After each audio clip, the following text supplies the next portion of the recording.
Big Red, good morning. Hope everyone is well. It's great to see everyone.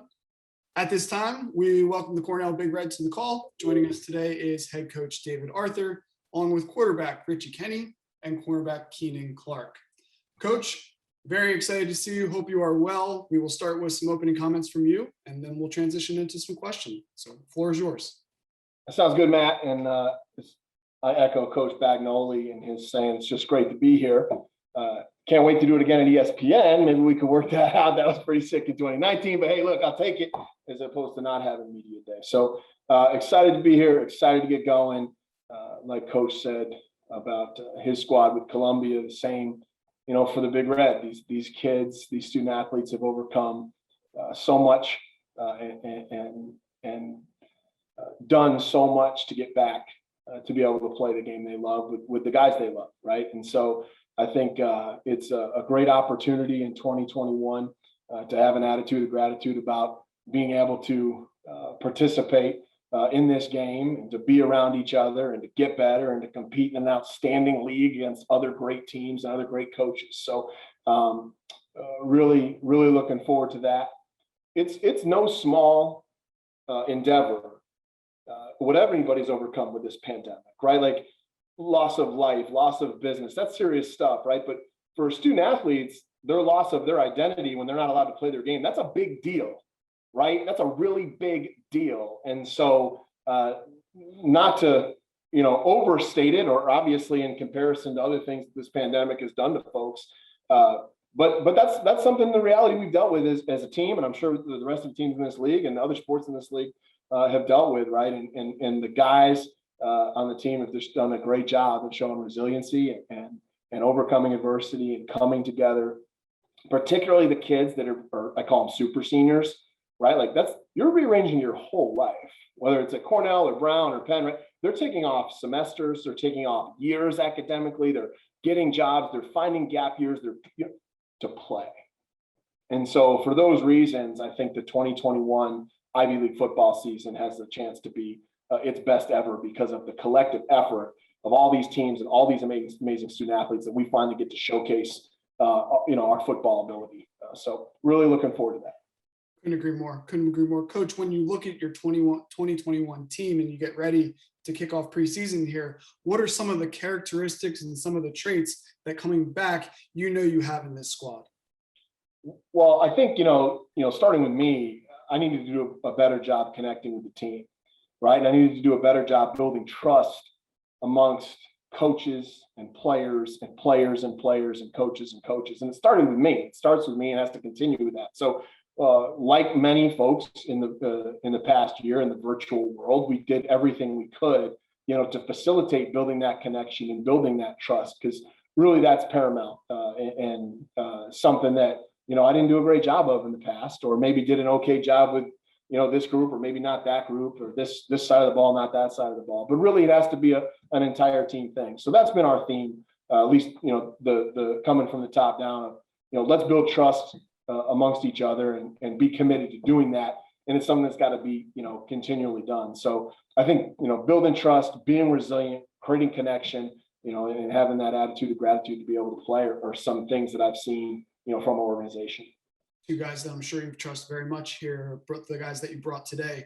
Talk a little bit about Richie and Keenan and what they mean to this team.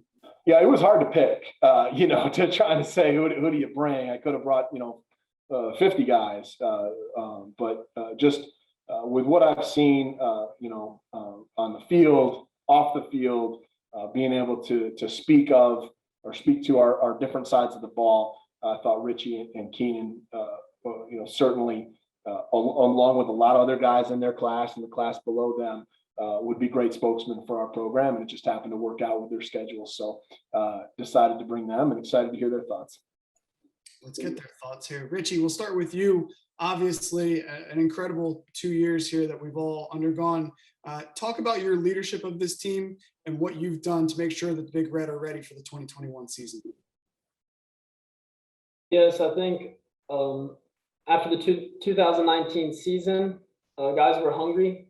We were able to have 2 good wins at the end of the season and see everything come together and play as one team. And we really carried that into the offseason, having guys down to my house in the summer quarterback or myself, have the running backs, receivers, tight ends, just really building that brotherhood, working on the trust, like Coach Archer mentioned, and just really coming together as one, clicking on all cylinders. I think it's going to be very important for this team. Fantastic. Keenan, we'll ask you about the defensive side of the ball here. Talk about the defensive side of the ball and what the Big Red will look like in this upcoming season. Yeah, as far as defense goes, we got a lot of hungry guys returning. You guys ready to step in and fill those gaps. So overall with the defense, we're just the tenacity, the energy that we bring is really unparalleled. So when we get together, it's a domino effect, and it's something the special teams can feed off of, and our offense definitely. So carrying that momentum and bringing our own juice day in and day out is something that we pride ourselves on, and most importantly, being dominant. Doing our jobs, playing our roles, and achieving greatness. Fantastic. For the media on the call, if you have a question for the Big Red, please take advantage of the raise hand function at the bottom of your screen. We will put you in the queue and then make sure that we get to your question. Coach, while we wait for questions, take us through both sides of the ball, maybe a little bit on special teams as well. Where are the strengths? Where are the things that you want to look at going into the preseason camp? Take us through both sides of the ball, if you don't mind. Yeah, well, I think the first, thing I want to address is we have 3 new coaches. We lost some guys early on in the pandemic, in the middle of the pandemic, towards the end of the academic year, to some different opportunities that they took, and our hiring freeze lifted on July 1, and we were able to finally, get a full staff. And so I'm really excited to welcome Coach Jeff Commissione to coach our linebackers, Coach Kashif Moore to coach our running backs, and Coach Will Blandon to coach our corners. And so I think each of them come with a different, unique background that is really complementary to some of the other skills that might have already existed on staff. And so really looking forward to getting their input in terms of continuing to develop our players. And, when you look at each side of the ball, it's hard to really pinpoint, 1 or 2 guys. It's more like a critical mass. Right? It's like, hey, you have a lot of depth, you have a lot of old depth, and then you have a lot of guys you don't know a lot about. We had the benefit of having guys on campus. We didn't have, a summer session or anything like that, but we were able to do spring practice and have guys. So we have a look at the rising sophomores, the rising freshmen. We've never met personally, and then they'll report here in a couple of days. And so you have a mix of experience, right, in terms of games played and games started. But really, all that matters is what can we do between now and September 18th to make sure each one of those guys brings their very best, and that their very best gets better, right, as each day goes on, to bring our best team that we can on every single Saturday. So what's done is done, and now it's taking, hey, where are we at now, each individually and collectively, and how do we make each of those individuals better that make our collective better? And so with high numbers, right, you're able to have more competitive practices. You're able to bring out the best in each other more because you have, people knocking on very limited opportunities to play or start. And so I'm excited to see how this blends together. Fantastic. We have our first question from Liam Monahan. Liam, we will unmute you, and then please feel free to ask a question to the Big Red. I'd like to say thank you to all the coaches and players for coming out today. It's been really good to see you guys. In regards to, I guess it's sort of targeted toward Coach Archer. Obviously, as you mentioned, the presence of 50-year players or super seniors, as we called it, has been a great asset sort of to the team this year. I was just wondering, with all these guys returning, with, big as quarterback Richie, Kenny, what does having them back mean for the team as a whole? And, how does their presence affect the overall atmosphere heading into the 2021 season? Their impact, and thanks for being here, Liam, and I appreciate you covering us and caring about Ivy League football. Their presence is going to be felt not only this year, but for years to come. Like, imagine being an 18-year-old freshman and walking into a program that doesn't have just one senior class, right? It has 2. And that older senior class, man, they're 22 years old, right? They should be, right, and all rights, be graduates out in the real world. A different level of maturity not only for the team to feed off of this year, now you have double the seniors, right? But also for those younger guys to see, and who knows what that impact on those guys as they learn in all of our programs for years to come. And so I think that when you have those older, battle-tested, on and off the field, right? Like, hey, this is how, here's how you can manage your academics. Here's how you get ready to play. Here's the nutrition. Like having those type of veterans and having them doubled, I think the impact you're going to see is in each one of our teams programs for years to come.